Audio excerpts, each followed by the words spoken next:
mga karakmek, i-check natin ito at na-check natin yung sira itong fan motor. So sundutin na lang muna natin dito para ma-check natin kung lumalamig pa. Gumana naman yung compressor.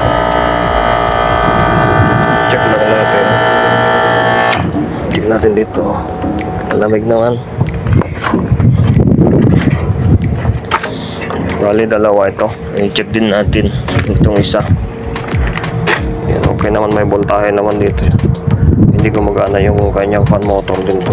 So bali dalawang fan motor ang sira. Ayun.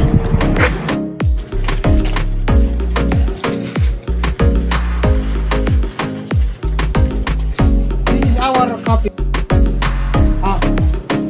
Give full gas. Pulse.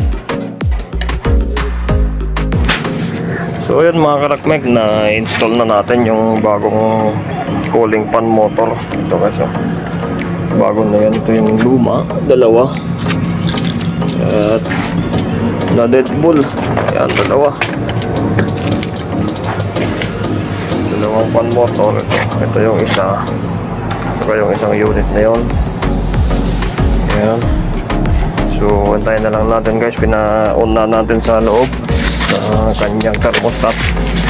Daming taipot ng kalapate. So ayun na mga karakmek, gumagana na yung ating kinabit na cooling fan motor. Yan, dalawa. Huwag na natin sukatan ng karga nito dahil wala namang problema yung karga. Malamig.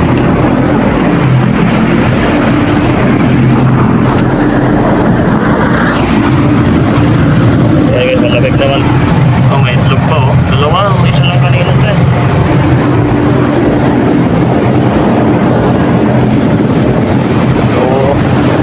Ayun na mga karakmek, hanggang dito na lang yung ating video sa pagpapalit ng cooling fan motor. Hindi ko na nabidyuhan kanina kung paano kami magpalit dahil nakapantay yung kliyente natin. Okay na.